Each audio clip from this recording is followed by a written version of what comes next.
Graça e paz, meus irmãos, bom dia.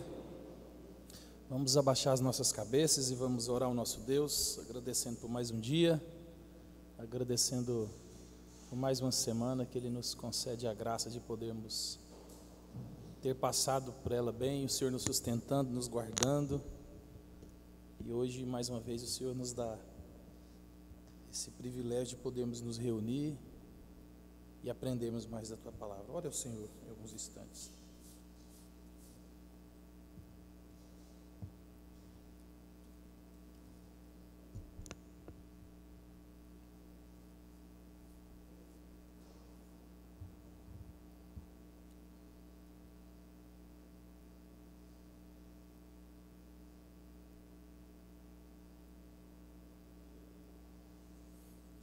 Obrigado, meu Deus, porque o Senhor é bom. Obrigado porque as misericórdias do Senhor se renovaram esta manhã na minha vida e na vida dos meus irmãos aqui, Pai. Na vida do Teu povo, na vida de todo mundo, onde o Senhor tem sustentado, guardado, provido, protegido, com a Tua mão forte e providente. Nós podemos ver e contemplar o controle do Senhor sobre todas as coisas.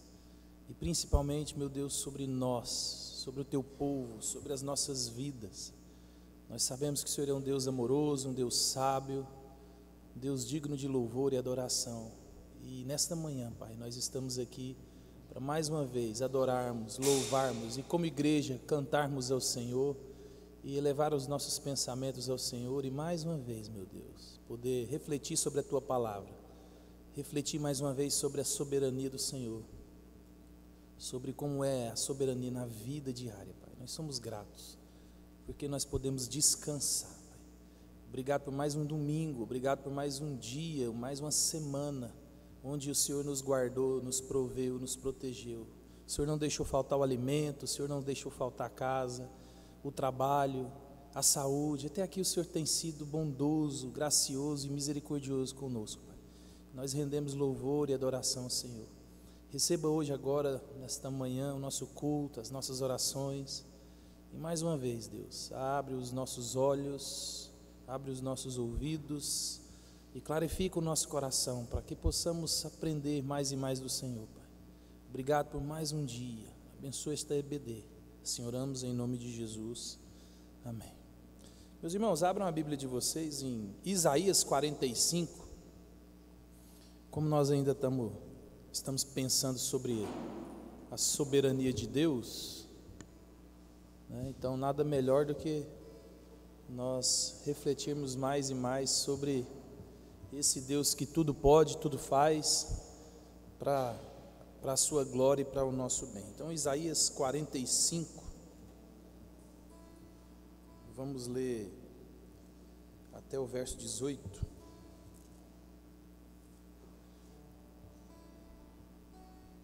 Isaías 45, dos versos 1 até o verso 18, nós iremos aqui contemplar o poder, a misericórdia de Deus, o cuidado de Deus, onde Deus levanta um rei ímpio para, através dele, cumprir os propósitos dele que são maiores do que os nossos.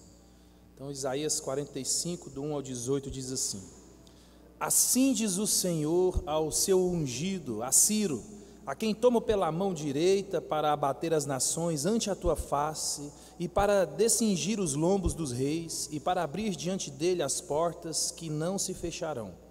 Eu irei adiante de ti, endireitarei os caminhos tortuosos, quebrarei as portas de bronze, e despedaçarei as trancas de ferro. Dar-te-ei os tesouros escondidos e as riquezas encobertas, para que saibais que eu sou o Senhor, o Deus de Israel, que te chama pelo teu nome. Por amor do meu servo Jacó e de Israel, meu escolhido, eu te chamei pelo teu nome e te pus o meu nome, ainda que não me conhecesses. Eu sou o Senhor e não há outro além de mim, não há Deus. Eu te cingi, ainda que não me conheces, para que saiba até ao nascente do sol e até ao poente, que além de mim não há outro. Eu sou o Senhor e não há outro. Eu formo a luz e crio as trevas, faço a paz e crio o mal. Eu sou o Senhor. Faço todas as coisas. Destilai, ó céus, dessas alturas, e as nuvens chovam justiça. Abra-se a terra e produza a salvação, e juntamente com ela brote a justiça. Eu, o Senhor, as criei. Ai daquele que contende com o seu Criador, e não passa de um caco de barro entre outros cacos. Acaso dirá o barro ao que lhe forma: que fazes? Ou a tua obra não tem alça? Ai daquele que diz ao pai: por que geras? E à mulher: por que dás à luz? Assim diz o Senhor, o Santo de Israel, aquele que o formou: quereis acaso saber as coisas futuras? Quereis dar ordens acerca de meus filhos e acerca das obras das minhas mãos? Eu fiz a terra e criei nela o homem. As minhas mãos estenderam os céus, e a todos os seus exércitos dei as minhas ordens. Eu, na minha justiça, suscitei a Ciro, e todos os seus caminhos endireitarei. Ele edificará a minha cidade e libertará os meus exilados, não por preço nem por presentes, diz o Senhor dos exércitos. Assim diz o Senhor: a riqueza do Egito e as mercadorias da Etiópia e os sabeus, homens de grande estatura, passarão ao teu poder e serão teus. Ser-te-ão, irão em grilhões diante de ti e prostrarão e te farão as suas súplicas, dizendo: só contigo está Deus, e não há outro que seja Deus. Verdadeiramente tu és Deus misterioso, ó Deus de Israel, ó Salvador. Envergonhar-se-ão e serão confundidos todos eles.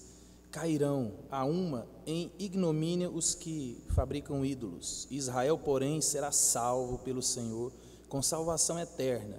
Não sereis envergonhados, nem confundidos em toda a eternidade, porque assim diz o Senhor, que criou os céus, o Deus que formou a terra e que fez e estabeleceu, que não a criou para ser um caos, mas para ser habitada. Eu sou o Senhor e não há outro. Amém? Então nós podemos ver aqui, meus irmãos, a grandiosidade desse nosso Deus.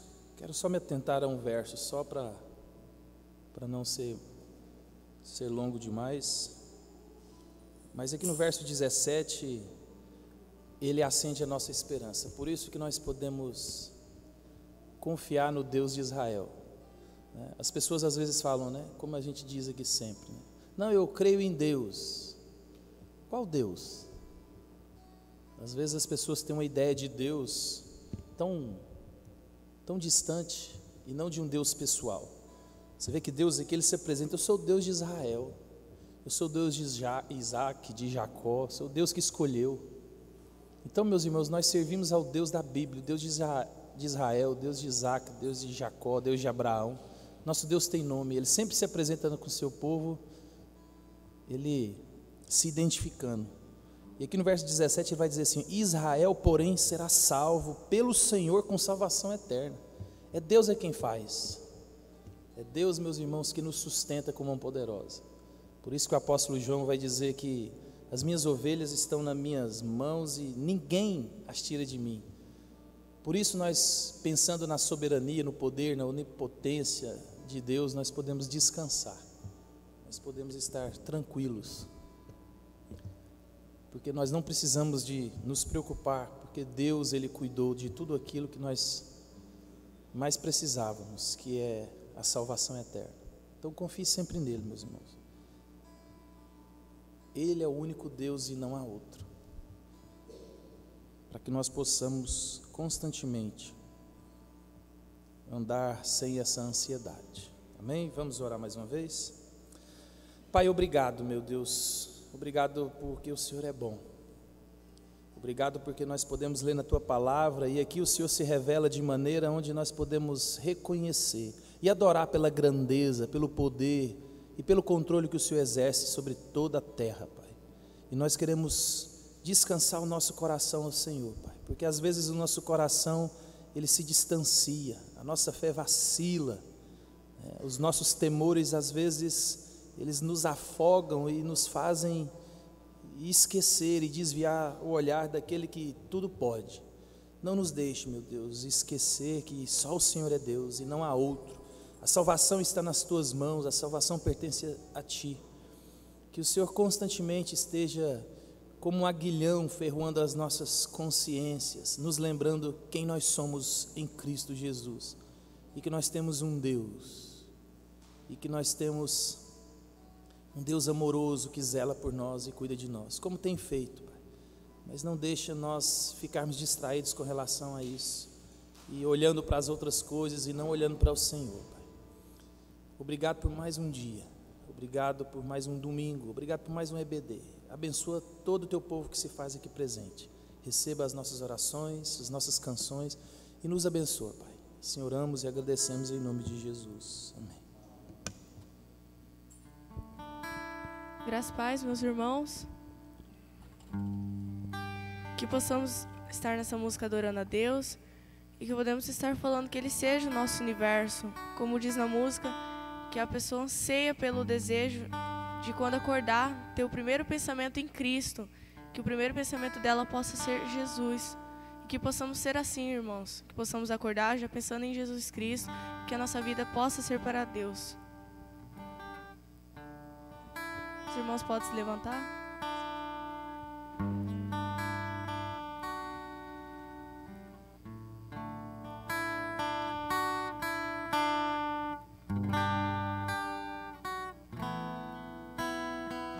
Sejas meu universo, não quero dar-te só um pouco do meu tempo, não quero dar-te um dia apenas da semana. Sejas meu universo, não quero dar-te as palavras como gotas, quero que saia um dilúvio de bênçãos da minha boca. Que sejas meu universo, que sejas tudo o que sinto e o que penso, que de manhã seja o primeiro pensamento e a luz em minha janela. Que sejas meu universo, que enchas cada um dos meus pensamentos, que a tua presença e o teu poder seja alimento. Jesus, este é o meu desejo, sejas meu universo. Não quero dar-te só uma parte dos meus anos, te quero dono do meu tempo e dos meus planos. Que sejas meu universo, não quero a minha vontade, quero agradar-te, e cada sonho que há em mim quero entregar-te. Que sejas meu universo, que sejas tudo o que sinto e o que penso, que de manhã seja o primeiro pensamento e a luz em minha janela.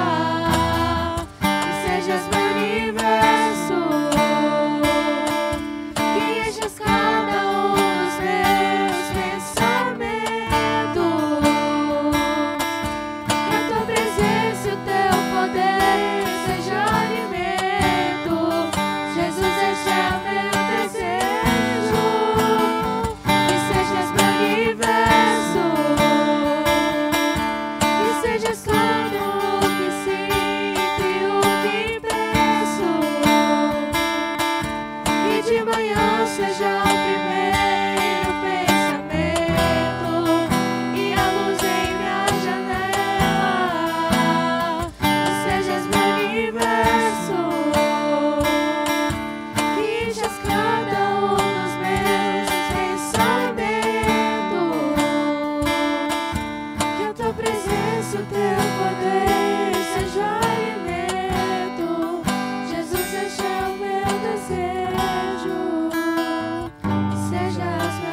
Senhor, Deus, muito obrigado porque o Senhor está aqui, nos trouxe em segurança para vir e ouvir a palavra do Senhor. Senhor, eu te peço que o Senhor esteja abrindo nossos ouvidos para ouvir mais e mais sobre o Senhor. Senhor, eu te peço também que o Senhor esteja nos abençoando e nos trazendo segurança à noite para a gente ter mais um culto. Senhor, eu te peço que a palavra do pastor esteja abençoando cada um que está aqui e que o Senhor esteja tocando no coração de cada um. Em nome de Jesus eu te peço que o Senhor esteja nos abençoando e cuidando mais e mais de nós. Em nome de Jesus eu te peço, te agradeço. Amém.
Som.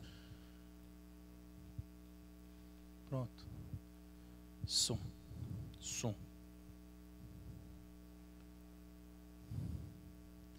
Meus irmãos, então mais uma vez, dando continuidade ao nosso estudo sobre a soberania de Deus e a soberania de Deus na vida prática, né? O que entender a soberania de Deus tem para mim e para você de impacto na vida vivida, né? Na vida diária. É aquilo que nós estamos estudando sobre as implicações das doutrinas fundamentais na vida prática, né? O maior problema da igreja é não conseguir associar doutrina e vida, né? Tem muita gente que nem gosta de doutrina porque não consegue perceber o quanto ela é importante, né? Então, nós paramos em qual personagem? Alguém lembra? O bom aqui é que a gente sempre pode voltar e repetir, né? Não é possível. Ninguém lembra? Então vamos dar aula de novo, aí. Vamos voltar lá no...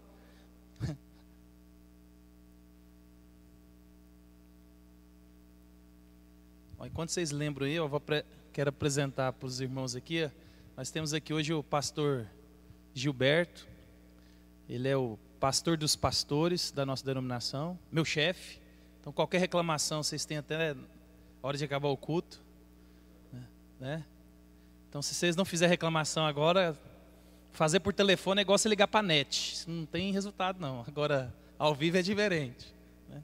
Então agradecer a presença do pastor que veio nos visitar e também veio ordenar o pastor Luciano lá em Sorriso, né? Então é sempre bom ter o senhor aqui. O pessoal já gosta do senhor porque gosta do pastor Gilmar. É que o único defeito do pastor Gilmar é ser botafoguense, mas alguém tem que ter um probleminha, né? Apesar que o pastor é palmeirense, tem gente palmeirense aqui na igreja.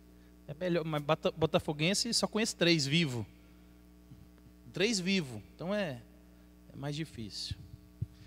Meus irmãos, então, vocês não lembram. Eu vou, então, parar nele de novo aqui para a gente recapitular então. Então, só lembrando, nós estamos estudando sobre as doutrinas e essas doutrinas na vida diária, o impacto dela. Então, agora nós estamos na doutrina da soberania de Deus, né? Então, eu conhecer a doutrina da soberania de Deus, qual impacto tem isso na minha vida? Esqueci de passar aqui, né? Porque é slide. Espera aí. Não tem mais o meu auxiliar hoje ali. Aí, ó. Então, nós estamos aqui na soberania de Deus e a vida cotidiana. Eu vou passar aqui porque nós já passamos sobre eles aqui.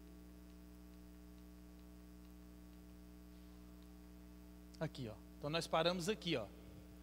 Então, a soberania de Deus, uma resposta adequada à soberania de Deus é a rendição. Quando nós entendemos o que é a soberania de Deus, a nossa resposta correta é a rendição. Rendição é esse Deus que é soberano. E aí a gente trouxe aqui a história que todos nós conhecemos, tem até uma música muito boa de cantar, né, sobre o Monte Carmelo. E aí a Bíblia vai apontar para esse período em Israel, onde Israel vivia essa esquizofrenia espiritual, né? E aí eu disse para vocês que nós nunca podemos esquecer disso, né? Porque às vezes a gente tem essa ideia de Israel quando abandonava os caminhos do Senhor, Israel quando estava adorando outros deuses, Israel parava de adorar o Senhor, parava de sacrificar, parava de ir para o templo e adorava outro Deus. E não era assim. Por isso que havia essa esquizofrenia espiritual. Por isso que Deus o tempo inteiro no Antigo Testamento está chamando o seu povo de adúltero, né? Por quê? Porque Israel, ele fazia como eu e você. Nós dizemos que adoramos, dizemos que cremos, igual a gente cantou, que seja meu universo, quero fazer a sua vontade. É tão bonito isso na canção, né? O problema é que são verdades fáceis de dizer e difíceis de viver. E aí é a hora que aperta. Então o problema de Israel é que eles adoravam a Deus, sacrificavam, iam no templo, faziam as orações, tudo bonitinho. Mas também adoravam outros deuses, por isso que eram adúlteros. Então, vivendo esse período aqui em Israel, aí lá no livro de 1 Reis 18, 21, Elias, ele é o profeta da nação nessa época. Então ele vai até todo o povo e ele diz assim, ó: Elias dirigiu-se ao povo e disse: até quando vocês vão oscilar entre duas opiniões? Se o Senhor é Deus, sigam-no. Mas se Baal é Deus, sigam-no. E aí o povo aqui fica com a mesma reação que eu e você. Não fala nada. Então aqui, meus irmãos, nós podemos observar que Deus, ele exige rendição total, adoração total, serviço total. Deus, ele não quer eu e você de maneira incompleta. Ele não quer eu e você de maneira onde ele não tem de fato a minha vida e a sua em rendição total. Então Deus está falando para o povo assim, ó: vocês têm que escolher. Ou vocês são crente genuíno, convertido, ou vocês, por favor, vai servir a Baal e faz servir direito. Porque aí a gente não agrada nem ao Senhor e nem ao outro Deus, nem ao ídolo. Então observa, desde de muito tempo Deus vem chamando o povo a um culto verdadeiro, a uma vida que reflita que vocês são meu povo, então sede santos porque eu sou santo. E a palavra é a mesma hoje. Então se eu e você queremos permanecer na igreja só para desencargo de consciência, para dizer não, aplacar aquela nossa culpa de fazer o que a gente quiser fazer e cair nesse auto-engano de achar que não vai acontecer nada no final, o Deus da Xuxa, né? O Deus que é o cara legal lá de cima, que vai me dar tudo o que eu quiser, me dar toda a coragem que eu precisar, no final Ele vai me salvar, porque Ele é um Deus amoroso, e não é assim. Não é assim. Deus, Ele exige rendição, serviço total, coração, entrega. E Ele está dizendo, vocês têm que saber que eu sou Deus, me sirvam, se não, sirva Baal. Então, Elias aqui, naquele episódio, ele desafia os profetas de Baal. E aí todo mundo sabe, ele manda fazer o altar, manda trazer os animais. E aí ele fala para os profetas de Baal, vocês ficam aí, e eles têm um combinado. Aquele Deus que mandar fogo do céu e consumir o sacrifício é o Deus verdadeiro. E aí todo mundo sabe a história, né? O pessoal ficou o dia todo clamando, e aí Elias tira até sarro deles, né? Mas talvez ele está dormindo, talvez está ocupado, e nada acontece. E aí Elias entra em ação. Elias manda 3 vezes molhar o altar, encharca o altar de água, né? E aí Elias faz a oração simples. Ele tem uma imagem, ele ficou escura. E aí Elias diz assim, responde-me, ó Senhor, responde-me, para que este povo saiba que Tu, ó Senhor, és Deus, e que fazes o coração deles voltar para Ti. E aí nós sabemos o que aconteceu, né, meus irmãos? Aí essa imagem aí ficou boa, já melhorou. Estou aqui melhorando meus slides, pastor. Meus slides agora estão ficando bom, que antes era muito fraco. Então, meus irmãos, aí cai fogo do céu, né? Imediatamente o fogo vem e não consome só o sacrifício, o fogo consome todo o altar, consome tudo, mesmo lambido de água. E isso aqui aconteceu porque Elias orou. Orou para quem? Para o Deus que é o Deus único e verdadeiro. Então, aqui aponta para nós que Deus, Ele governa todas as coisas, Ele governa os elementos do mundo. E Ele faz isso tudo para a própria glória e para o bem do seu povo. Deus é o Senhor sobre tudo. Então Elias, depois de orar, e Deus consome tudo, e o problema está resolvido. Vocês estão vendo quem que é o Deus verdadeiro? E Ele ainda vai e mata todos os profetas de Baal, a espada, né? Então não tem mais discussão. É o Deus de Israel. Ele é o Deus verdadeiro. Ele é o Deus soberano. Ele é o Deus que pode todas as coisas. Por isso que a resposta de Elias ao governo soberano do Senhor é: se o Senhor é Deus, sigam-no. Então, meus irmãos, aquilo que a gente vem falando desde quando a gente começou nessas séries de doutrinas e doutrinas na vida. Doutrina que não se vive é doutrina que não se crê. E como o meu coração e o seu é um coração enganoso, às vezes eu e você pode achar que crê, mas não crê porque não vive. Então, doutrina que não se vive é doutrina que não se crê. Por isso que Tiago, como nós estamos vendo, Tiago ele está falando assim, então quer dizer que vocês têm fé? Eu tenho vida. Eu vou mostrar a minha vida, o meu procedimento, o meu linguajar. E aí vocês veem então quem tem a fé verdadeira. Por quê? Porque o cristianismo ele é prático, né? O cristianismo ele é prático. Tem como a gente tirar provas dele. Por isso que há essa necessidade de comunhão, há essa necessidade de pertencer à comunidade. Porque é essa comunidade aqui, onde nós exortamos e somos exortados, amamos, somos amados, consolamos e somos consolados. Por isso que Jesus disse: o que vocês ligam aqui, eu ligo em cima, o que liga lá em cima, ligo aqui. Porque a comunidade, ela tem essa autoridade. Então, quando essa comunidade aqui olha para não posso falar Zé, né? Não é o Zé, né? Aqui nós não temos nenhum Zé. Então, quando essa comunidade aqui olha para o Zé e fala assim: você não é convertido, você não é crente, de fato, ele não pertence à igreja. Porque a comunidade tem essa autoridade para dizer não. Por isso que é importante o que Hebreus vai dizer: não deixe de congregar como é costume de alguns. Como que a igreja vai perceber, vai exortar, consolar, animar, alimentar, se o que diz ser membro não está ligado no corpo? Então o Senhor está nos chamando a seguir de maneira correta, seguir de maneira total. Então a única resposta apropriada à verdade da soberania de Deus é render-se, ou seja, oferecer a Ele tudo o que se é e se tem. A rendição é o epicentro da guerra espiritual que se alastra dentro de nós e ao nosso redor.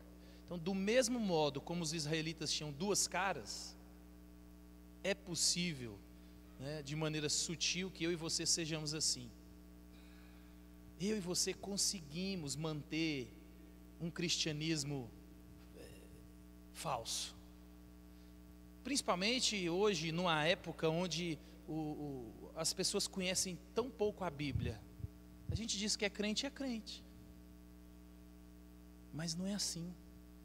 Quando a gente vai olhar para de fato as Escrituras, nós estamos muito aquém daquilo que Deus espera de nós. Por isso que Tiago vai dizer: homem de ânimo dobre, inconstante, homens de duas opiniões. Domingo é um crente que canta, bate palma, levanta a mão, participativo, mas segunda-feira ele é um outro qualquer, né? Ele grita com a esposa, grita com o marido, bate nos meninos e faz aquela auê todo. Então nós precisamos, meus irmãos, de manter esse nosso cristianismo alinhado com as Escrituras, porque senão nós iremos escutar: apartai-vos de mim, malditos, não vos conheço. Que isso, Senhor? Pode ir lá, ó. Está lá nos documentos da igreja de Lucas do Rio Verde, eu estou lá. Mas essa igreja está com o nome dela lá, não resolve nada. Então, meus irmãos, nós precisamos de entender isso. Nós precisamos de entender que dizer que é crente não se faz de mim, de você, um crente. Porque eu e você constantemente podemos cair em várias formas de idolatria. Eu e você podemos estar amando mais outras coisas do que a Deus. Mais o casamento, mais a profissão, mais a paternidade ou serem pais, né? Então nós precisamos de nos voltar para que a nossa identidade espiritual seja de fato e de verdade aquela que a Bíblia espera de nós. Eu e você, nós somos muito inconstantes. Aí que a gente vê uma reflexão: onde você é tentado a trocar a adoração e o serviço ao Criador por aquilo que é criado? Aquilo que Paulo vai dizer lá em Romanos 1: vocês trocaram a glória de Deus, vocês adoraram a criação, a criatura no lugar do Criador. Eu gosto de dar o exemplo do descanso, porque o descanso, Deus descansou sem precisar de descansar para nos ensinar que eu e você precisamos descansar. Só que o descanso é uma bênção de Deus. Deus ordena que eu e você descansemos, só que ao mesmo tempo é muito fácil eu e você, por qualquer coisa, não vir, por exemplo, a lugar de culto, porque a gente está cansado. E aí, se a gente fizer uma análise sincera do nosso coração, a gente percebe que o nosso ídolo não é o Deus verdadeiro, é o descanso. Porque você chega na segunda-feira, na terça-feira, você está cansado, você não tem nem força para ir trabalhar. Você vai trabalhar, Por quê? E por que que quando a gente fica... Lembra que eu disse que existem alguns conflitos que o crente não deve ter? Eu estou cansado, eu vou para a igreja. Isso não é conflito de crente. Porque quando você está na segunda-feira e levanta, você está cansado. Você não fala assim, estou cansado, vou trabalhar? Você não faz essa pergunta, você levanta e faz. Por quê? Porque é uma responsabilidade sua. Então é uma responsabilidade minha e sua adorar. Então não existe conflito, eu tenho que me levantar com cansaço e tudo e ir adorar o Senhor. Então observa, é muito fácil eu e você colocar filhos no lugar de Deus, eu e você colocar coisas, projetos, sonhos, é muito fácil. E aí a gente gosta de achar assim, não, Deus está conosco, Deus está abrindo porta, Deus está abençoando. E aí você está longe dos caminhos do Senhor. Lembra Tiago, quando falou para nós lá no capítulo 4, né, vocês que dizem, vou fazer isso, vou ter lucro, vou voltar, vou passar lá um tempo. Então Deus ali está exortando o nosso orgulho de achar que nós podemos prever o futuro, que nós podemos controlar o futuro. Meus irmãos, a gente falou isso semana passada. Se você for sincero na sua vida, aquilo que você controla é muito pouco. Tanto é que eu dei o exemplo do Valdeir. Então o Valdeir constrói casa. Mas o que ele controla dessa dinâmica é quase nada. Porque ele não controla quem vai comprar a casa, ele não controla o banco que dá o financiamento, ele não controla quem trabalha, ele não controla praticamente nada. Então observa, a mão de Deus, dentro dessa providência, cuidando de mim e de você, e eu às vezes, e você, nós somos cegos com relação a isso. A gente acha que a nossa habilidade, a nossa inteligência, a nossa força, né, o nosso trabalho conquista as coisas, e não. É muito frágil eu e você. Então é muito fácil eu e você colocarmos coisas no lugar de Deus. Lembra? Nosso coração ele é enganoso. E Deus já disse isso desde o Antigo Testamento para alertar a mim e você para quem tem controlado o nosso coração. E como é que eu e você vemos quem controla o nosso coração? A nossa vida. Por isso que os maiores problemas são de conflitos relacionais entre casais, entre pais e filhos, entre irmãos. Por quê? Porque há uma proximidade maior. Eles nos conhecem. Eles nos conhecem. E às vezes, né, eles falam coisas para mim, para você, que nós não gostamos. E a gente quer negar aquilo. Quando a gente ouve, você é não sei o quê, você faz... Eu? Claro que não. Não, gente... Então observa, é muito fácil a gente achar que controla a nossa vida. E aí quando Deus usa alguém perto de nós para dizer quem nós somos ou o que nós estamos fazendo, a gente, olha lá, Satanás usando a boca do ser humano para praguejar. Não, meu irmão. Então nós precisamos de entender isso, né? Nós precisamos, né? Que pessoa, lugar ou coisa exerce sobre o seu coração o tipo de controle que somente Deus deveria ter. O Senhor governa seus pensamentos, desejos, escolhas, palavras e ações. Então, se Deus é quem você diz que é, nós devemos seguir. Por isso que o cristianismo é um negar-se a si mesmo, constante. Tome a sua cruz, é todo dia. Todo dia, meu irmão, quanto mais você se aproxima de Deus, quanto mais você conhece a Bíblia, mais você se conhece conhecendo a Deus. Por isso que eu e você somos réus diante do Senhor todos os dias. Se não é a misericórdia de Deus em mim e você, todo o tempo, a gente estava perdido. Porque as pessoas, elas não têm capacidade de dizer quem nós somos, na realidade de quem nós somos. Quando alguém diz para mim e para você, apontando o meu defeito, o seu defeito, a gente é muito pior do que isso. A gente é muito pior. A gente é muito pior. Talvez pode uma área ou outra, mas a grande maioria, as pessoas que moram perto de mim, de você, elas têm razão. Mas o problema é o nosso orgulho. É o nosso orgulho. Então a crença na soberania de Deus, né, que não produzir rendição voluntária, não é uma crença bíblica. Eu e você temos que nos render a esse Deus. Então é por isso que é importante eu saber que Deus é soberano, que Deus controla. Por quê? Porque Ele nos leva, nos slides anteriores a gente mostrou isso. A soberania de Deus nos leva à humildade. Porque quando eu sei da soberania de Deus, eu sei que é Ele quem faz. Ele que governa e eu não governo nada. É Deus que me dá a oportunidade de todos os dias viver mais um pouquinho. Por isso que Jesus vai dizer assim, ó, basta o seu dia, seu próprio mal. O que você pode acrescentar na sua vida? Nem um segundo a mais.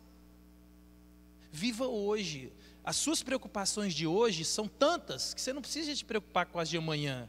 E as de ontem não existem mais também, já aconteceu. Então por isso que é importante eu e você conhecermos essas doutrinas, né? Então continuando, mistério e confusão continuarão com relação à soberania de Deus.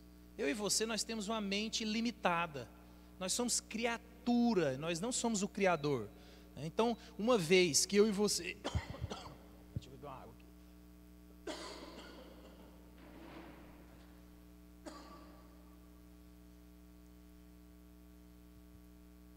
Então, uma vez que eu e você não temos acesso à mente de Deus, ao seu conselho secreto, né, e não somos informados por Ele sobre o que vai acontecer, eu e você estaremos sempre diante dessa perplexidade do mistério e surpresa.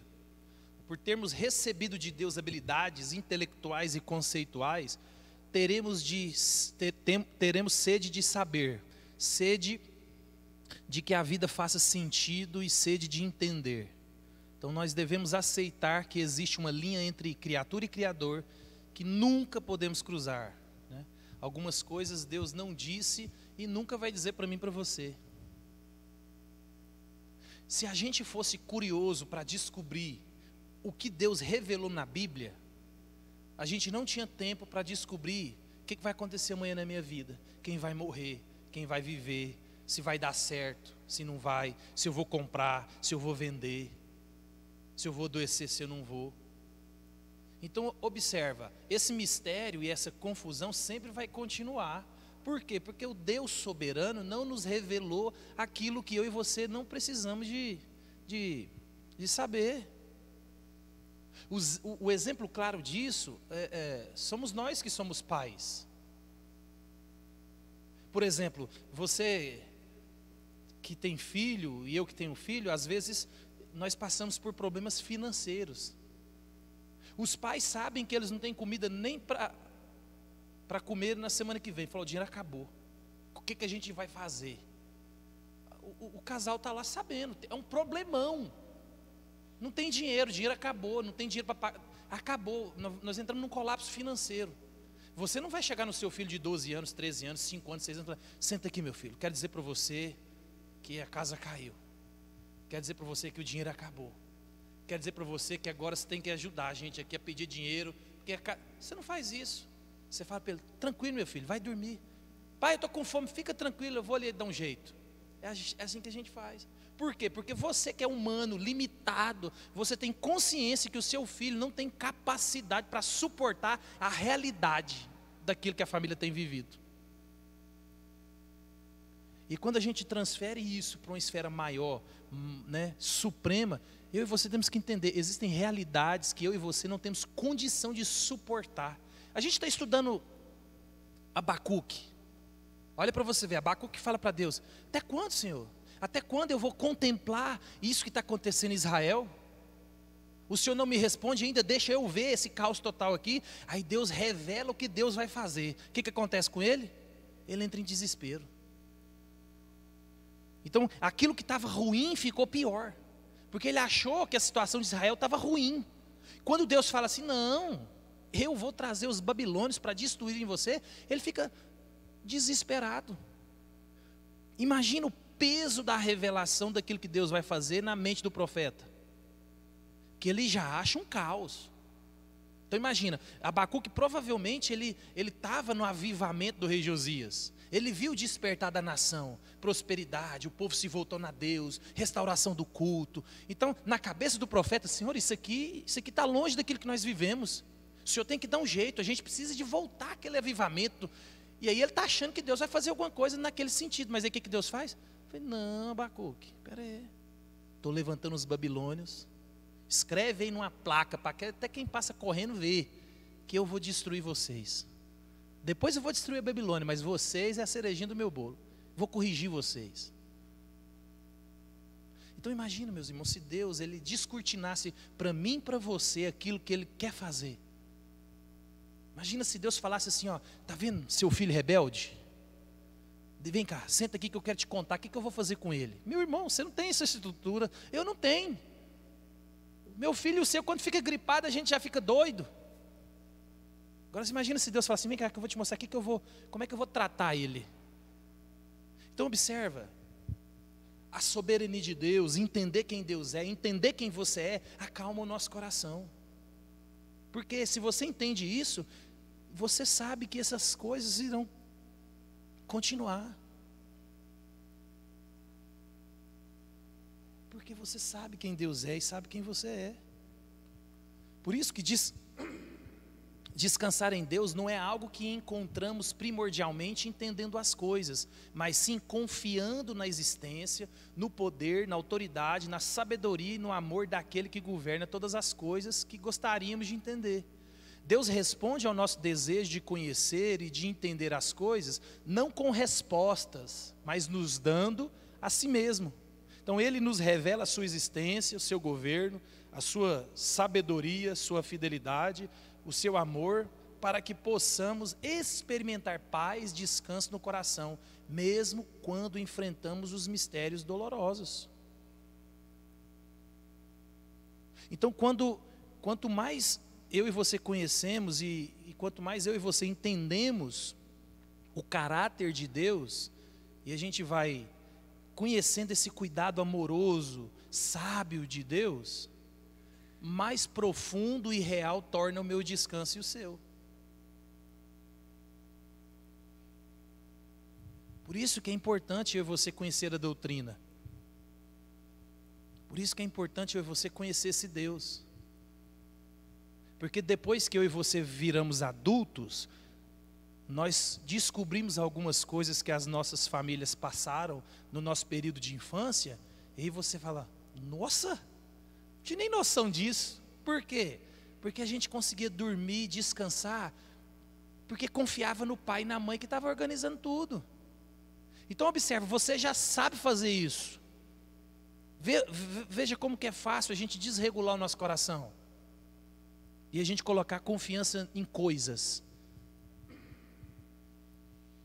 Então eu e você precisamos conhecer mais a Deus. Deus dá a Ele mesmo para nós. Ele se revela para mim e para você. E quanto mais eu e você conhecemos esse governo amoroso, sábio, poderoso de Deus, mais a gente fala, para que eu estou me estressando? Eu vou descansar. Né? Igual o salmista, deito logo, pego no sono. Porque o Deus, o guarda de Israel, Ele não dorme. Eu e você temos que não só crer nisso, mas viver isso. Porque Deus se revela para que eu e você possamos descansar. Mas às vezes a gente não consegue entender isso, né? Então você e eu temos que caminhar pela estrada da vida e sempre dizer, né? Há muitas coisas que eu não entendo, mas sei que meu Pai está no controle. Sei que Ele é sábio e bom e sei que me ama. Então você precisará dizer isso para si mesmo muitas vezes, pois haverá em sua vida outros mistérios, outras coisas que parecem não fazer sentido e que trarão ao seu coração, porque você não é Deus, somente Deus é Deus. É normal, nós vivemos num mundo quebrado, num mundo caído, o pecado entrou. Eu e você vamos viver com esse mistério, com essa dúvida, com essa insegurança. Só que a gente regula o nosso coração com a soberania de Deus, com o poder de Deus. É o nosso Pai amoroso, sábio, tem governado as coisas. E Deus não chega atrasado. Ontem à noite, quando eu cheguei lá em casa, eu fui ver a internet, por exemplo, o Irã atacou Israel. Então se a notícia é pode ser que agora comece o start de uma guerra maior dentro da Europa. Então imagina, a Rússia já está em guerra há 2, 3 anos. E agora o Irã. Então não é mais um grupo terrorista. Não, agora é um país que se levantou. E agora o bicho vai pegar, porque Israel não está brincando. Aí você fala, não, mas isso não tem nada a ver comigo. Claro que tem, hoje nós vivemos num mundo globalizado. Vai refletir em mim e em você se o negócio tomar proporções. Mas nós temos que entender que Deus está no controle de todas as coisas. Eu vou deitar amanhã, descansar. Quem está nessas situações de conflito, onde toda hora um míssil passa por cima da sua cabeça, ele tem que saber que Deus está no controle de todas as coisas, e que se o míssil cair em cima da minha cabeça, amém por isso, glória a Deus, né? Vou ver o Senhor primeiro que vocês. Então isso é extremamente importante para nós, né? Então o descanso não está em saber, mas em confiar.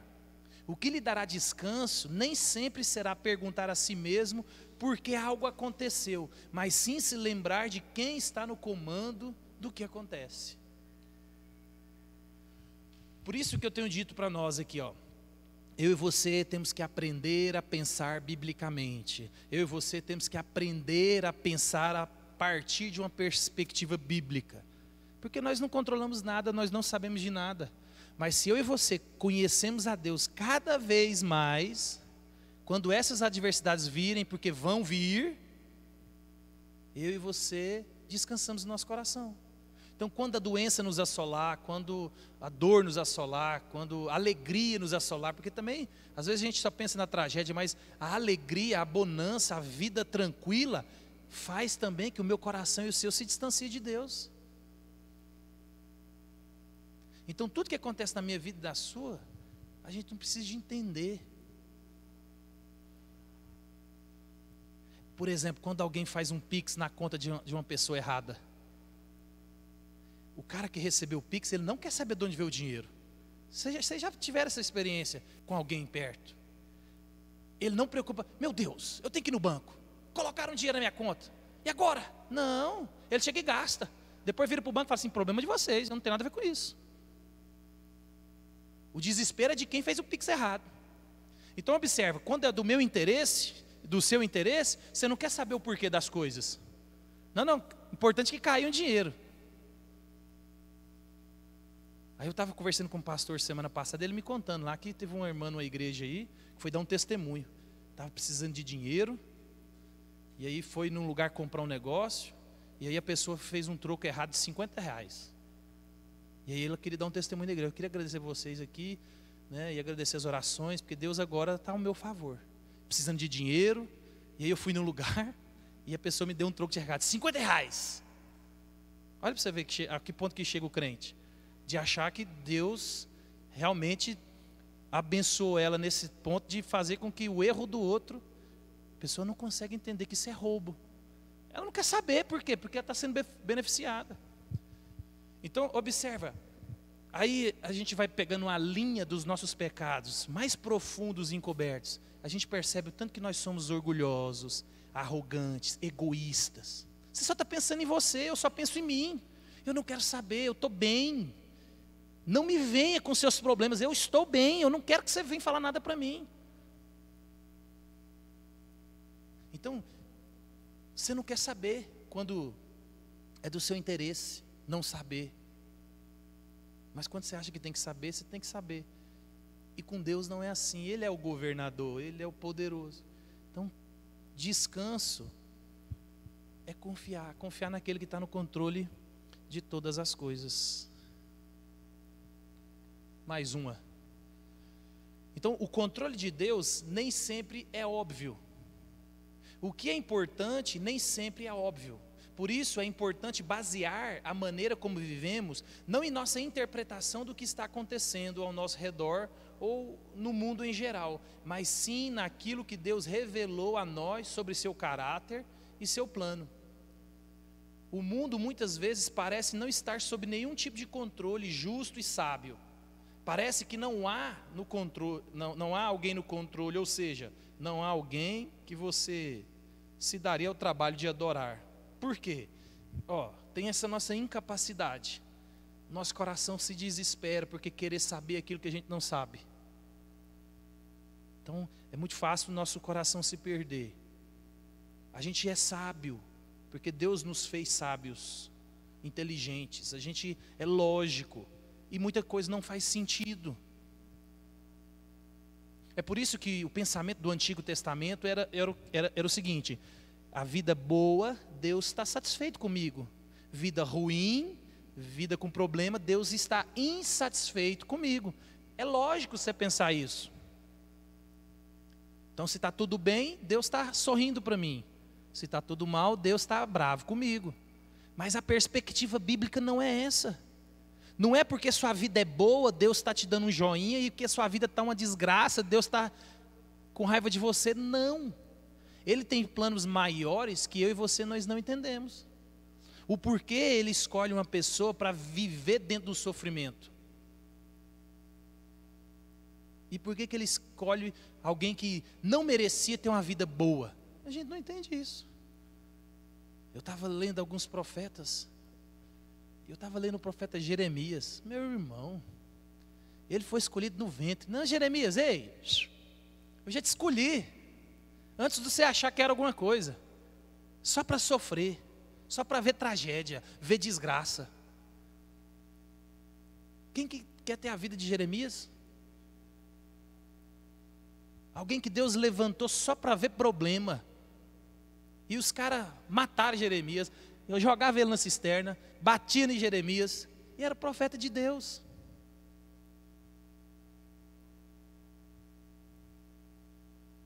Que lógica tem nisso? Que lógica tem o profeta sofrer? Nenhuma. Nenhuma. Mas eu e você queremos entender todas as coisas. E isso é um dilema até hoje para o mundo, né? E aí eu e você precisamos entender isso. Aí você olha, por exemplo, o mundo do Egito. Será que naquela época, quando Deus fez aquele reboliço todo diante do povo dele no Egito, será que aos olhos dos israelitas que eram escravos, 400 anos, que chegaram lá com 70 e poucas pessoas no Egito e agora já são quase 2 milhões de pessoas. Será que Deus estava fazendo aquilo tudo? Tinha lógica? Será que eles falam, ih, beleza, está acontecendo? Não, a grande maioria não estava entendendo nada. Existia um fio de esperança. O povo já estava... Então a gente tem que entender isso. Olha para Israel durante quase todo o tempo, quando ele era governado por reis iníquos. Imagina Jerusalém sendo destruído. Existia na imaginação do judeu, Jerusalém nunca vai ser destruída, que é a casa de Deus. Agora você imagina o judeu vendo aquilo. Imagina o judeu vendo a Babilônia entrando, saqueando, arrebentando com tudo. Tem lógica? Senhor, não tem como.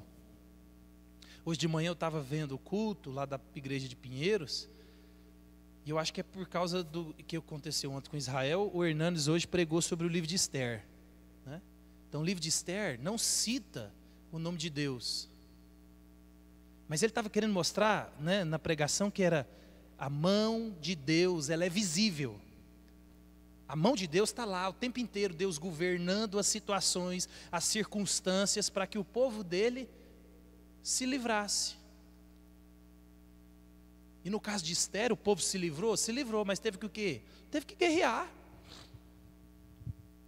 Então, às vezes, a gente querendo entender todas essas coisas, mas não precisa de ter lógica e nem de ser óbvio. Não, Deus tem que se manifestar de maneira que eu... Não. Senão, não é fé. Fé é isso, é descansar naquilo que Deus disse que é. Eu não preciso de ver. Aí por causa de uma minoria dentro da igreja, de que fala que sente, de que vê, e de que não sei o quê, a gente acha que cristianismo é isso, é sentir, Cristianismo é ver. Não, não é não. A grande maioria esmagadora vai passar por esse cristianismo sem sentir, sem ver nada. Nada. Quando a gente chega no seminário, eu acho interessante que a grande maioria, eu não sei hoje, né? Mas a pergunta era, conta para nós como é que foi o seu chamado. Aí eles estavam esperando aquela história, né? Então, eu estava um dia em casa, de repente o céu se abriu. Pum, desceu um anjo e falou, é você. Esperei todo este momento para que você agora pudesse... Não, havia necessidade do trabalho na igreja, me envolvi com o trabalho na igreja, conheci o seminário. Aí o pastor falou assim, o que você acha de vocês ir lá ver o vocação, celebrando a vocação? Ué, pastor, vamos ver. Cheguei lá e falei, pastor, esse trem é bom. Ele falou, se vocês quiserem, nós podemos trabalhar, né? Ué, pastor, esse negócio é bom mesmo. E foi. Então não foi nada de o anjo me apareceu. Não. A gente se envolve na igreja, há um chamado interno, há um reconhecimento externo. Isso a igreja fala, não, vamos embora. Então nem sempre as coisas são óbvias. O problema é que eu e você gostamos dessa obviedade que nem sempre é assim. Nem sempre é assim. Eu e você temos que entender isso. Eu e você temos que viver com essa tensão. A Bíblia nos aponta essa tensão ao discorrer sobre o senhorio de Cristo. Olha o que a Bíblia diz lá em Hebreus 2:8. Tudo sujeitaste debaixo dos seus pés. Ao sujeitar todas as coisas, nada deixou que não lhe estivesse sujeito. Agora, porém, ainda não vemos que todas as coisas lhe estejam sujeitas. O autor de Hebreus. Vai que é Paulo que escreveu isso aqui. Vai que é Paulo que escreveu Hebreus. Imagina, Paulo está assim, ó, Deus tem todo o controle do universo. Tudo está debaixo do controle dele. Mas nós ainda não estamos vendo com clareza isso tudo. Mas que ele está. Então há uma tensão já antiga. Não precisa disso tudo. Então observamos nossa teologia da soberania de Deus não pela observação horizontal, mas pela fé vertical. Então, viu como que quando eu e você regulamos de maneira bíblica o nosso cristianismo, o nosso coração vai se acalmando? Eu não preciso realmente entender, eu não preciso de ver essa obviedade, realmente eu não preciso. E aí você vai fazendo aquilo que a gente disse na semana passada sobre, né, o exemplo que o autor dá sobre o círculo menor e o círculo maior, né? Então, você tem responsabilidades que Deus te deu. Então, quando você começa a olhar fora daquilo que Deus te mandou fazer, aí você se preocupa. Aí a gente deu o exemplo dos pais. Então, Deus, Ele mandou você criar os filhos na admoestação e nos caminhos do Senhor. A sua responsabilidade é trazer para a igreja, evangelizar, ler a Bíblia, fazer o culto doméstico, trazer para a igreja, evangelizar, ler a Bíblia. E assim, quem salva é Deus. Mas aí quando você sai da sua esfera de responsabilidade de criar e começa a querer converter, começa a querer fazer o papel de Deus, de ministrar no coração do seu filho, transformar o coração, aí a gente põe a caçada no mato. Aí quando a gente faz isso com família, com pais, com cônjuge, aí a gente vê que, por quê? Porque você sai da sua esfera de responsabilidade. Se a gente crê que Deus é quem salva, Deus é quem muda o estado do coração, e Ele me chamou para quê? Para orar, interceder e proclamar o evangelho. Então eu vou ficar dentro do meu quadrado aqui, ó. Mas o problema é que às vezes a gente... Então eu e você precisamos de aprender a viver com essa tensão. Nem sempre vai ser óbvio. Então a confiança na autorrevelação de Deus em sua palavra é infinitamente mais confiável do que nossa capacidade de observar, interpretar e concluir as coisas. Nossa confiança na precisão, na credibilidade, na confiabilidade daquilo que Deus diz, quem Ele é e o que Ele está fazendo, não pode se basear no que eu e você observamos acerca do que está ao nosso redor. Aqui está a conclusão. Podemos descansar com confiança na soberania de Deus, precisamente porque Deus, em sua palavra, afirma de forma clara e reiterada que Ele é soberano. É isso que você e eu precisamos saber. Esse é a revelação. Essa aqui é o pulo do gato. E aí você deita e dorme. Então isso, porém, requer de mim, de você, de nós, uma disposição para conviver com a tensão de não sermos sempre capazes de ver com nossos olhos e entender com nossa mente o que Deus diz ser verdade sobre si mesmo. Então, observa aquilo que a gente falou nas outras lições. Deus nos fez a imagem e semelhança dele. Então nós temos essa capacidade de observar. Nós somos seres inteligentes, foi assim que Deus nos fez. Nós temos essa capacidade de interpretar. Contudo, né, se essas habilidades fossem tudo que nós precisássemos como pais, ou como casado, ou como estudante, ou na vida de uma maneira geral, não resolveria o problema. Por isso que é Deus quem guia, é por isso que é Deus quem preserva, é por isso que Deus ele teve esse cuidado todo. Um dia, se você tiver uma curiosidade, se você ler a história de como foi formada as Escrituras, você vai ver a mão de Deus conduzindo com cuidado para que você tivesse um livro desse aí, ó. A mão de Deus. Então observa, eu e você interpreta, eu e você observa, eu e você somos seres inteligentes, eu e você somos seres que temos uma certa habilidade, Deus nos deu.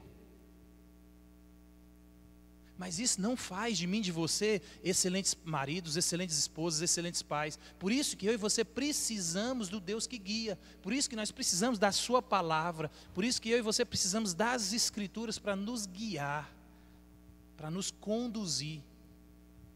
E aí sim, de maneira completa, dentro dos parâmetros, a gente tem tudo que a gente precisa, né? Então, o que Deus declara sobre si mesmo é verdade, mesmo naqueles momentos em que seu controle soberano nos parece muito longe de ser evidente. Isso é viver por fé. Paulo vai dizer lá em Romanos, esperança que se vê não é esperança. A minha esperança eu não vejo. Porque como que eu vou esperar aquilo que eu vejo? Não. Se eu espero é porque eu não vejo, eu vivo pela fé naquilo que Deus disse. Então, observa quando a gente vai fazendo essa análise, essa introspecção, a gente começa a perceber o tanto que nós somos incrédulos, o tanto que o nosso coração é vulnerável, e talvez a gente chega até a conclusão que nós não somos convertidos. Por isso que eu sempre digo aqui para vocês, o fato do dia 25 de janeiro de 1943, o cara levantou a mão num culto, foi lá na frente receber oração, não faz dele um crente, hora nenhuma, hora nenhuma. O fato da gente dizer que é crente não nos faz um crente. Então existe um conjunto de coisas. Então a nossa confissão é importante, claro, mas a nossa vida ela vai testificar aquilo que a gente está dizendo. Não, eu sou crente, não preciso ir para a igreja mais não, já entrei para o time. Não existe isso. O time do Flamengo quando joga, você vai lá olhar o time do Flamengo. Está 10 em campo e 5 lá no banco. Aquele é o time do Flamengo. Não existe time do Flamengo jogando e o jogador lá na praia. Não, eu sou do time. Mas o time está lá no Maracanã. Não, eu sou do time. Não, se você é do time, tem alguma coisa errada. Se você não está jogando, se você não está lá junto. E a gente acha, está cheio de gente achando que é do time. Então é muito fácil, meus irmãos. É muito fácil. 69. Então, mais uma. A verdade da soberania de Deus. Aí o autor aqui traz para nós aqui o texto que eu e você conhecemos, de Romanos 8, 28 e 29, né? Todas as coisas cooperam. Né? Então, o que acontece? A má interpretação dessa passagem faz com que muitos crentes tivessem uma expectativa errada em relação a Deus. E em seguida lutassem com o desapontamento e com a dúvida resultante disso. Então observe, a má interpretação das coisas, a má interpretação do versículo, a má interpretação da Bíblia faz com que muitas pessoas vivam ou culpadas, ou tristes, ou angustiadas, porque fizeram um negócio errado. E esse versículo aqui, colocado fora de contexto, ele faz com que as pessoas recebam uma injeção de ânimo, mas aí quando a realidade bate, eles se entristecem porque alguém deu uma falsa esperança. Então, quando eu e você olhamos para as Escrituras e nós colocamos palavras na boca de Deus onde Deus não disse, eu vou dar um exemplo, cara. Eu conheci uma pessoa que tinha nojo de crente. E você sabe por quê? Porque uma pessoa muito amada, muito querida dessa pessoa, ficou doente, câncer terminal. E ela que cuidou dessa amiga perto. E todo dia ia um crente sem vergonha lá. Punha a mão e falava assim: eis que digo, Deus vai te curar, Deus está trazendo vida. E está lá. E aí a menina começou a não querer fazer o tratamento. Mas não. A irmã veio cá, falou que eu vou ser curada. Você está doida? Você vai morrer? Não, você não viu a palavra. Aí vinha outro e confirmava aquilo. Não, você vai curar, não sei o quê. Aí a pessoa começou. Resumo da ópera, todo mundo sabe o que aconteceu. Então, por causa da esma, que dia que Deus falou que vai curar alguém? Ele é o Deus da cura? É. Mas ele não falou. Fica tranquilo, vai embora. Sai da UTI, descansa na sua cama confortável que Deus vai tirar. Não existe isso. Que autoridade alguém tem para fazer isso no nome de Deus? Ele é o Deus da cura? É. Ele é o único que pode curar de muitos? É. Mas isso não te dá autoridade de usar o nome dele para ficar fazendo compromisso. Deus não deu cheque em branco para ninguém. Então observa, é a própria igreja machucando quem deveria cuidar. É a própria igreja expulsando quem deveria trazer. Então na passagem de Paulo aqui, ele está fazendo uma aplicação da soberania de Deus à vida e à esperança de todo crente. O problema é que não se trata da aplicação que muitos pensam que ele está fazendo. Aí causa o resultado oposto. Então o que diz lá em Romanos 8, 28? Sabemos que todas as coisas cooperam para o bem daqueles que amam a Deus, daqueles que são chamados segundo o seu propósito. Então, quando não se entende o versículo, o resultado que você pretende, que acaba sendo alcançado, é o resultado oposto. Aí a pessoa está lá passando por um perrengue, a pessoa está passando um problema grave, difícil.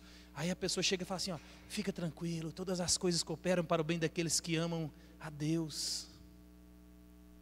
Aí a pessoa fala: é mesmo, ó, é tudo que eu preciso, né? Mas aí passa um tempo, o sentido daquela alegria vira tristeza, vira raiva, vira ódio da igreja. Por quê? Porque é uma passagem que é tirada do contexto. Então, tirando a passagem do seu contexto, muitos interpretam como se as coisas difíceis em sua vida acabarão tendo um final feliz. E as pessoas fazem isso sendo bem intencionadas. Não desista, fica tranquilo, fique firme. Todas as coisas cooperam para o bem. No final vai dar certo. A Bíblia não está dizendo isso no texto. Porque um dia, o Deus que livrou Paulo de muitas chicotadas, de muitos açoites, de muitos perigos de morte, um dia a cabeça dele descansou em cima de um pau. E com uma espada, ou machado, né? Já pensou se alguém chega lá para animar Paulo? Paulo escreve, imagina Paulo escrevendo o capítulo 4 de 2 Timóteo. Timóteo, minha alma está profundamente triste, eu estou angustiado, estou sozinho, todos me abandonaram.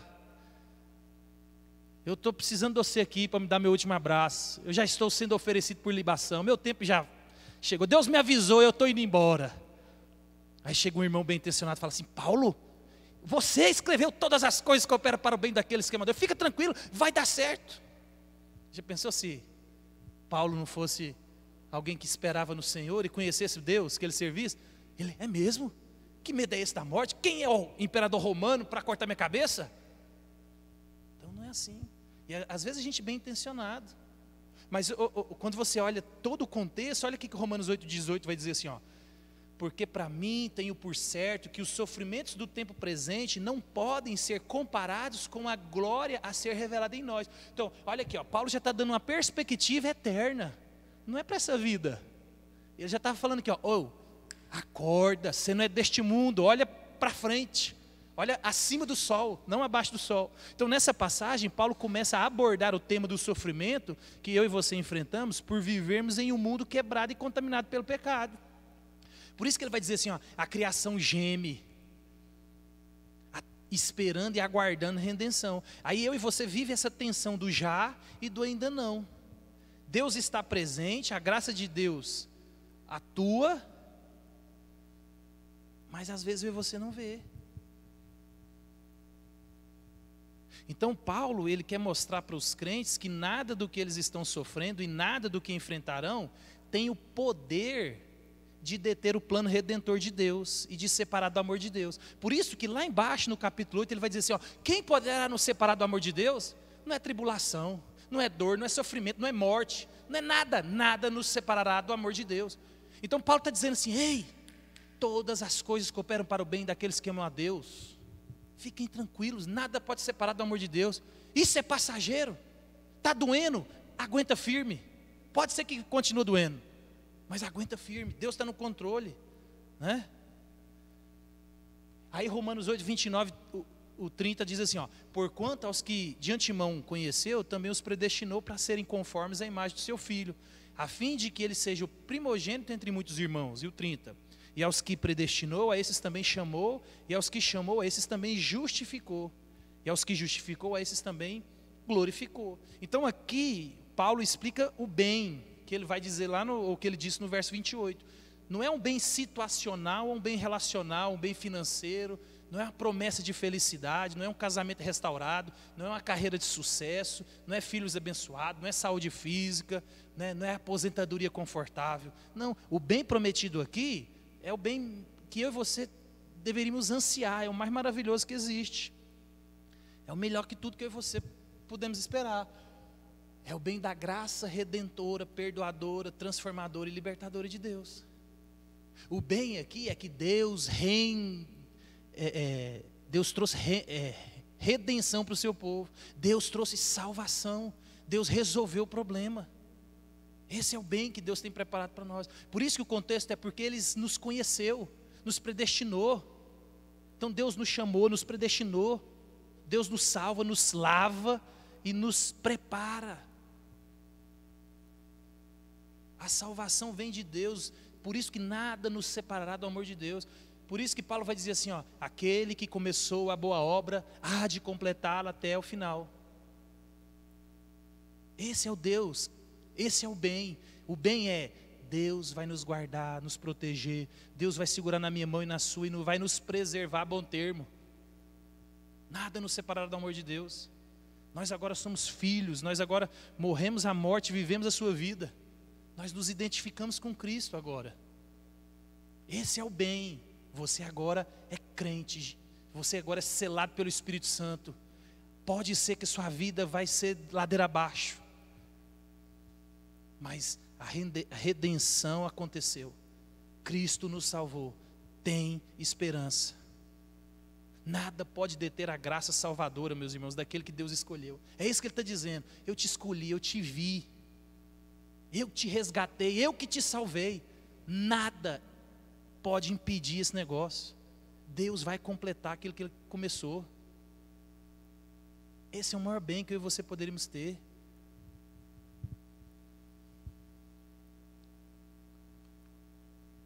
O que Deus nos dá em nossa luta é a si mesmo. Ele está em nós, Ele é conosco e por nós. E continuará a nos entregar o dom de todos os dons, que é a sua graça redentora. O que Ele promete é o bem de sua graça incessante, que nada nem ninguém pode deter. O problema da má interpretação de Romanos 8 não é que ela nos oferece mais do que Deus prometeu. Não. O triste da interpretação equivocada da passagem é que ela tragicamente nos oferece muito menos do que Deus prometeu.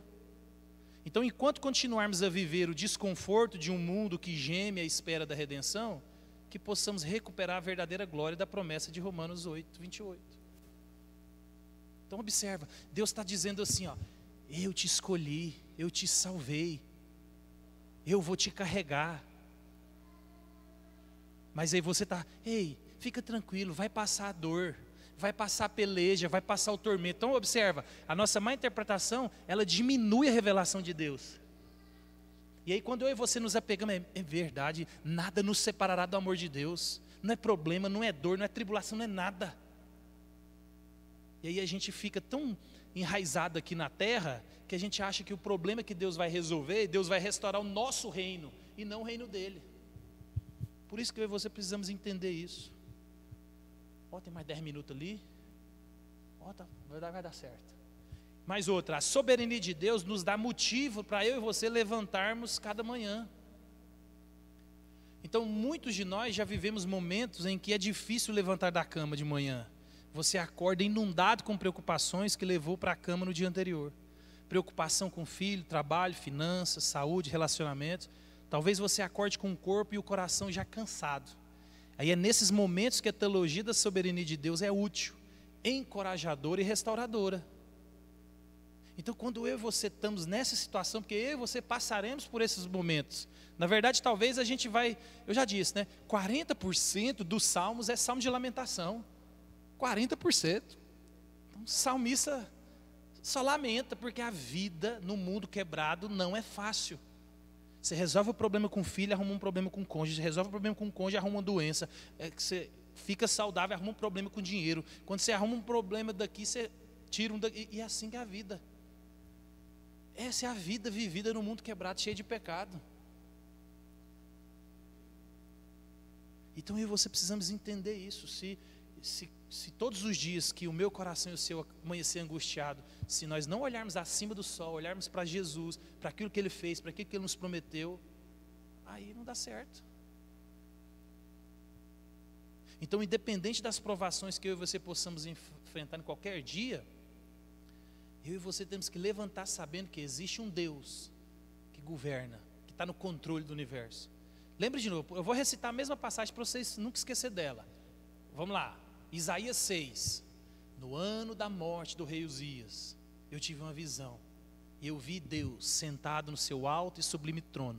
Então observa, só esse pedacinho, Deus está mostrando para o povo assim, ei, o rei morreu, mas eu ainda estou assentado no alto e sublime trono. Vocês perderam o governante terreno, mas o governante fiel continua sentado no trono. Então eu e você temos que continuar olhando para essa passagem. No dia que eu acordei angustiado, eu lembrei de Isaías 6, que viu o Senhor assentado no alto e sublime trono. Pronto, vou fazer minhas responsabilidades hoje, Senhor, aquilo que está ao meu alcance, que o Senhor mandou eu fazer, e eu vou descansar. Então observe, é extremamente importante eu e você termos a consciência daquilo que eu não passei, daquilo que Deus fez e faz por nós. Olha, o salmista vai dizer, perto está o Senhor dos que têm o coração quebrantado e salvos de espírito oprimido. Meus irmãos, o nosso Deus, Ele falou assim, eis que estou convosco todos os dias. Você tem o Espírito Santo. Você tem um relacionamento íntimo com Deus. O Espírito Santo é uma pessoa. O Espírito Santo não é uma coisa, não é uma força. É uma pessoa. Ele habita dentro de você. Então observa, quando o nosso coração está quebrantado e está lúcido de ver a maravilha que Deus fez por mim e por você, não tem como eu e você não descansar nesse Deus. Então a soberania de Deus significa que você nunca acorda em um minuto ou em um mundo onde esteja sozinho em suas circunstâncias e entregue a sua própria sabedoria, o seu próprio poder. A verdade da soberania lhe oferece algo mais. Você tem paz e segurança de saber que tudo aquilo com que está lidando não durará para sempre. Você tem um destino que é seguro. Deus não vai abandoná-lo, não vai virar as costas para você, nem se cansar de você. Deus não vai embora. Ele vai carregá-lo por meio da sua graça, até chegar ao seu lar definitivo, onde o pecado, a doença e o sofrimento não mais existirão. Então observe, aquilo que eu sempre falo, nós temos uma mania de divinizar o homem e humanizar Deus. Aí eu e você achamos que Deus é essa pessoa que abandona quando é entristecido. A gente acha que Deus perde a paciência conosco e fala, não te quero mais, vai embora, vou arrumar outro. Deus não é assim, Deus não é homem. Deus é o Deus fiel, meus irmãos. Deus é o Deus que restaura, Deus é o Deus da segunda chance, Deus é o Deus que Ele mantém a porta da graça aberta para que eu e você nos rendamos a Ele em amor, em humildade, em submissão. Por isso que eu e você podemos descansar todos os dias. Independente se hoje Israel acordou em guerra.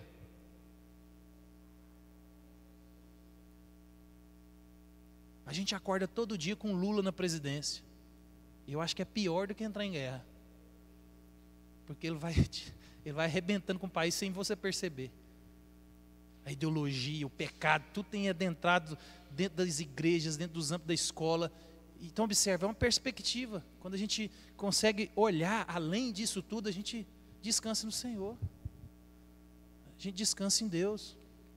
Então a soberania de Deus lhe dá motivo para levantar de manhã e ser novamente um pai amoroso.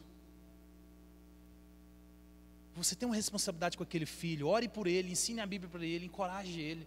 Os nossos filhos amam o que a gente ama. Se você gosta de pescar, seu menino vai gostar de pescar. Se você torce para a porcaria do Flamengo, sim, esse menino vai torcer para o Flamengo. Então por que ele não ama a Bíblia? Por que ele não ama a igreja? Você sabe por quê? Porque ele não vê em mim e em você um amor pelas coisas de Deus. Porque o dia que eu e você amarmos a Cristo, amar a palavra dele, amar a igreja, como nós deveríamos amar, isso seria visível para as pessoas que moram perto de nós. Eu estava vendo um pastor falando e eu achei interessante, ele falou assim, ó, as pessoas que convivem com você têm que saber que se ele chegar na sua casa domingo de manhã, ele não vai te encontrar. Ele sabe que você está na igreja. Aí eu fiquei pensando, rapaz, e é verdade, porque tem uns visitantes que chegam na casa da gente em horário, né? Mas se o visitante souber que eu sou crente de verdade, que eu não perco um culto por qualquer coisa, ele não vai lá na minha casa me perturbar. Ele vai lá depois das 10, porque antes das 10 eu vou estar na onde? No culto. Então observa, a gente honra mais as pessoas do que o próprio Deus. Quantas vezes eu e você já estávamos prontos para vir para um culto, prontos para ir para uma reunião, aí chegou um infeliz enviado por Deus? Enviado foi Deus? Deus que falou, nossa, eu tenho que mandar alguém lá para atrapalhar ele para ir para o culto. Você acha que foi Deus? E aí a gente não tem discernimento espiritual para entender essas coisas. Falei, meu irmão, eu amo demais você. Você quer ir para a igreja? Não. Falei, então está machado da minha casa, você é íntimo? Eu vou para a igreja ali cultuar, depois eu volto. Então, eu e você, quando nós entendemos isso tudo, meus irmãos, eu e você começamos a regular o nosso cristianismo. Regulando o nosso cristianismo, nós regulamos a nossa vida em todos os aspectos. Porque eu e você, nós não estamos sozinhos. O mundo é governado por seu Pai. Eu e você estamos sendo conduzidos por Ele ao lugar mais maravilhoso de todos. De todos. Ali nós temos slide que eu vou passar então. Então qual que é o último problema aqui? O último problema é que todos nós queremos ser soberanos. E isso é uma realidade. Essa é a grande parte do nosso sofrimento. Seja ele interno, relacional ou situacional. O problema é que lá no fundo do meu coração e do seu coração, nós queremos ser soberanos. Olha o exemplo aqui, ó, de Gênesis 3. Gênesis 3 vai mostrar para mim e para você que o maior pecado de Adão e Eva não foi olhar para a beleza da árvore e do fruto, que era agradável aos olhos. Não. O fruto ali, ele só foi um meio que atraiu eles. Olha o que vai dizer o versículo. Disse a serpente à mulher, certamente não morrerão. Deus sabe que no dia em que vocês deles comerem, seus olhos se abrirão e vocês serão como Deus, conhecedores do bem e do mal. Lá no fundo, meus irmãos, o que eu e você buscamos é ser como Deus. Porque Ele é Deus soberano. Ele é o Deus que controla todas as coisas. O problema é que eu e você amamos controlar. O problema é que eu e você queremos ser os donos da coisa. Nós queremos ser os controladores do nosso universo. E a gente ainda dá o pitaco no universo dos outros, né? Então, quando a gente faz isso, a gente está declarando para Deus que a gente quer uma vida independente de Deus. A gente se declara autossuficiente, porque eu e você não queremos o domínio de Deus. Entendeu? Então, a mente, você viu? Não, ó, o slide está melhorando. Daqui mais uns 5 anos nós vamos fazer slide aqui que vai entrar, vai fazer barulho e tudo. Ó, a mentira horrenda da serpente consistiu em dizer que a soberania do homem era possível. E às vezes, meus irmãos, eu e você acreditamos nisso. Os coaches têm feito isso muito. Se você não tem, é porque você não tem trabalhado mais do que deveria. Aí tem gente que fala assim, eu dormia 2 horas por noite. Mentira. Já foi comprovado cientificamente. Se você passar meses dormindo 2 horas por noite, você entra em colapso. Você sofre um ataque cardíaco, você sofre um AVC. O seu corpo foi feito para descansar.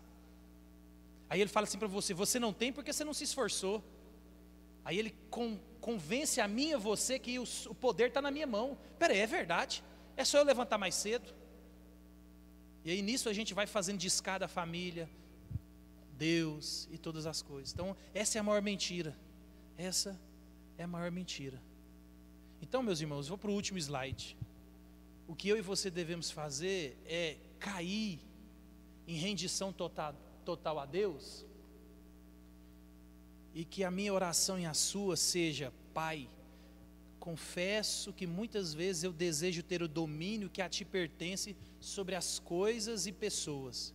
Que Tu me dês hoje a graça de resistir a esses desejos, de confiar a Ti a minha vida, assim como as pessoas e coisas ao meu redor. Confesso o meu pecado a Ti contra os demais e descanso em Teu perdão. Nós devemos descansar em Deus, meus irmãos. Eu e você precisamos de entrar em audiência com Deus e fazer esse tipo de oração. Senhor, eu reconheço que o Senhor pode, que o Senhor é, e eu não posso nada, eu dependo do Senhor. Me ensina a ser humilde, me ensine a sair do meu orgulho, me ensine a sair da minha autossuficiência, da minha independência. Porque por uma fração de segundos, meus irmãos, a gente acha que pode alguma coisa. E aí a gente quer carregar esse fardo que é ser soberano. E eu e você não temos essa competência, nós não temos essa função. O soberano é Ele, nós somos só servos.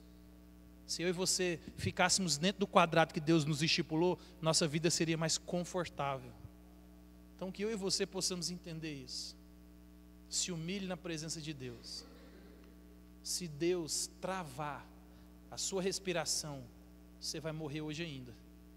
E corre o risco da gente nem ter culto, porque eu tenho que ir lá te velar. E isso é uma realidade. E tomara que você morra e eu não. Nessa hora eu prefiro ficar vivo, né? Vou chorar a sua morte com muita tristeza. Porque isso é uma realidade. Se eu morrer hoje, primeiro que vocês, lá no céu, na hora que vocês chegarem, vocês contam como é que foi o esquema aqui. Amém? Vamos ficar de pé? Vamos chamar os... Não, vou chamar os meninos, pode vir. Os meninos fazer a... Depois os meninos falam aí.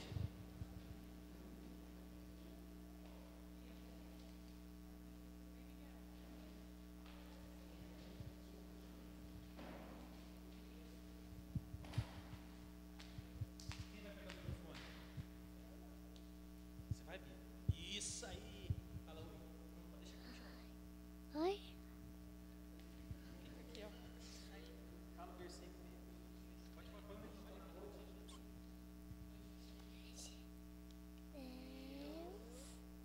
Cuidar e ser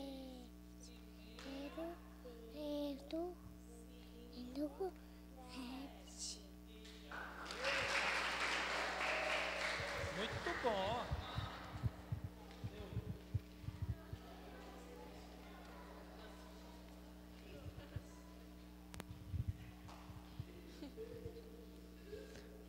Hoje a gente continuou estudando o livro de João. A gente aprendeu a segunda parte do Evangelho do Ministério Público, que é o Evangelho anunciado. E a gente aprendeu que Jesus falou com 3 tipos de povo, que eram os judeus, os samaritanos e o gentil. Então o Evangelho foi anunciado a todos os povos. Foi o que a gente aprendeu hoje.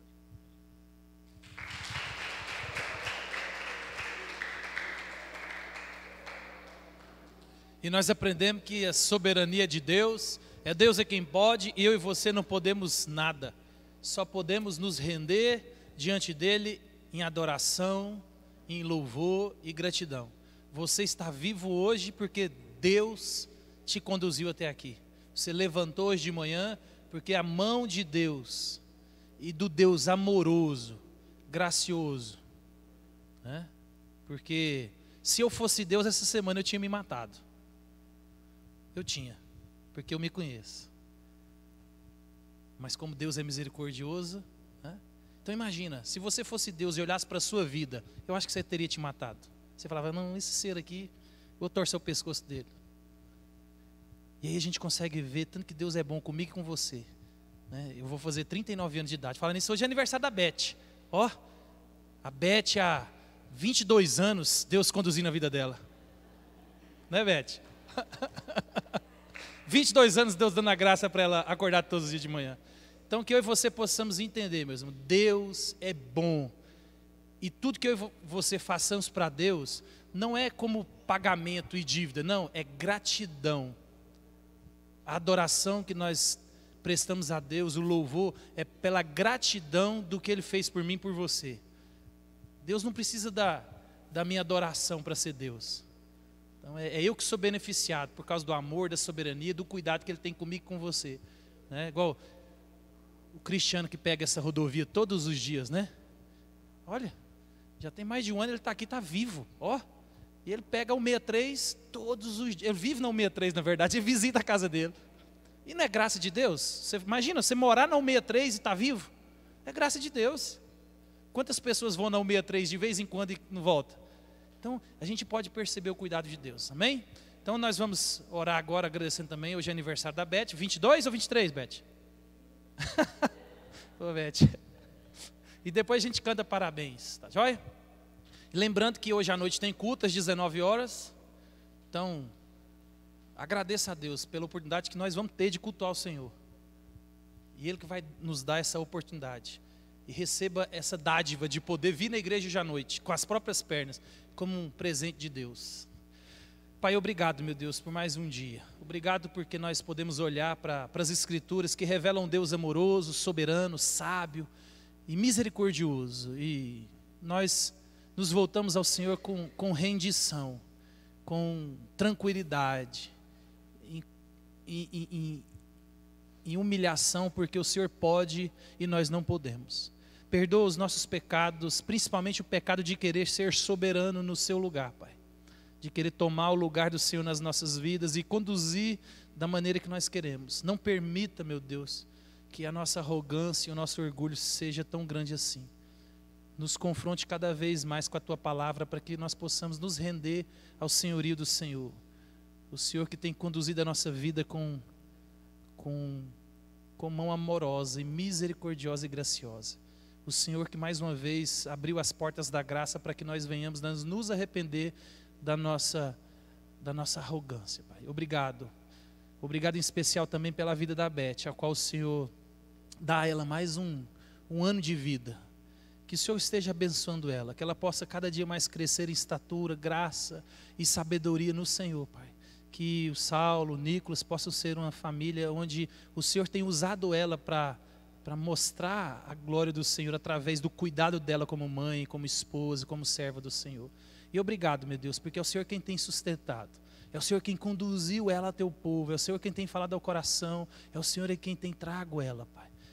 Continue, meu Deus, a transformar essa vida, continue a salvar ela nesse processo de santificação. E nós nos alegramos por ela estar conosco, nós nos alegramos porque o Senhor salvou, nós nos alegramos porque o Senhor tem colocado ela perto de nós. E que essa vida seja cada vez mais sal e luz aqui na terra e onde o Senhor tem colocado, Pai. E que o aniversário dela possa ser comemorado por muitos e muitos anos, porque o Senhor é o dono da vida, Pai. Nós nos alegramos. Nos leva agora para nossa casa, nos dê um dia abençoado, um almoço em família, um dia de descanso, e nos traga à noite, para mais uma vez podermos cultuar ao Senhor, render graças e louvar ao Senhor, Pai. Assim oramos, em nome de Jesus. Amém, meus irmãos. Deus abençoe e pronto. Tem meu relógio aqui.